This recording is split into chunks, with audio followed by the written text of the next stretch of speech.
Like the proverbial canary in the mine that alerted miners to dangerous conditions and warned them, loggers are the canary in the woods regarding the timber and forest product industry. Loggers and truckers are dropping like canaries. This should be a warning to the timber and forest products industry. If a tree falls in the woods and no one is around to hear it, does it make a sound? Well, a large tree recently fell in the woods and made a sound. Bobby and Lori Goodson of the acclaimed series Swamp Loggers recently announced after more than 40 years they have decided to shut down their logging and trucking business due to the fact that it was no longer profitable under the current conditions. Instead of not making a sound, the Goodsons took the opportunity to publicly announce their decision via a YouTube video from their kitchen counter. Making this decision was obviously a very difficult personal choice, but like always, Bobby and Lori put their timber industry above their personal privacy and shared this publicly in an effort to bring the current overwhelmingly challenging business environment threat to the attention of those controlling the markets and policies. The Goodsons are the canaries warning the forest products industry that the logging and trucking sector is not sustainable under the current model.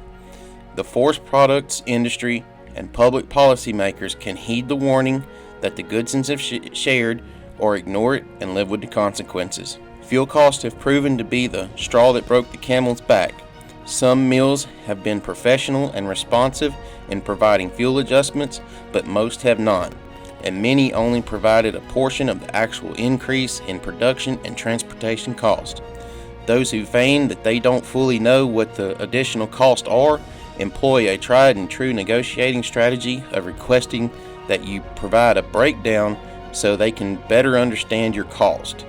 This is merely a delay tactic that usually results in a response that is a day late and a dollar short.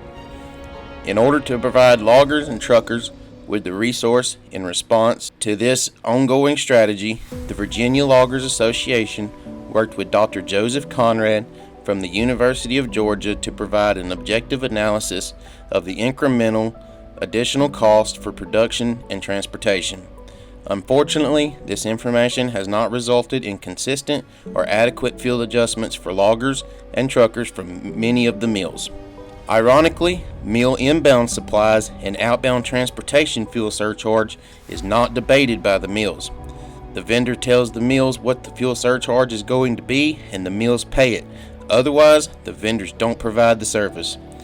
The mills just incorporate that expense into the end product has resulted in record profits for many mills. The timber industry is the only industry that allows the buyer to dictate the price even when it results in the supplier losing money. That has to change. Timber unity in the Northwest demonstrated the effectiveness of the timber industry rallying together. If loggers and truckers would practice this unity regarding what they get paid, not in collusion or in violation of antitrust practices for their services and products based on what it costs them, things could change. Loggers and truckers are not indentured servants, although it may seem so with the amount of debt we carry. It is your business, your logging operation, your truck. Nobody can force you to work. The timber industry model is the same that it has been for the last 100 years with loggers and truckers, whether in lumber camps or independent logging and trucking companies, being told to do, and if they do not, they will be replaced by a logger or trucker who will. Those days are over. There aren't enough loggers and truckers to play against one another any longer. If someone wants to work for less than what it costs them, they won't be around long. As the old saying goes, don't kill the goose that lays the golden egg. This refers to something that brings one wealth. The loggers and truckers are the golden goose, which has brought record wealth to many of the forest products industry. Those who are benefiting are risking killing the goose that lays the golden egg. Since there's a proverbial theme to this, as we see it column, the goose that lays the golden egg, the straw that broke the camel's back, the tree falling in the woods, and the canary in the mine, I want to choose a biblical proverb. A false balance is an abomination to the Lord, but the just weight is his delight. Proverbs 11:1, meaning one should use an honest scale and pay someone a fair amount because a laborer is worthy of his wages. This was written by Scott Dane, Executive Director of the American Loggers Council. I'm Thomas Johnson of Cutting Edge Logging, and I support this message.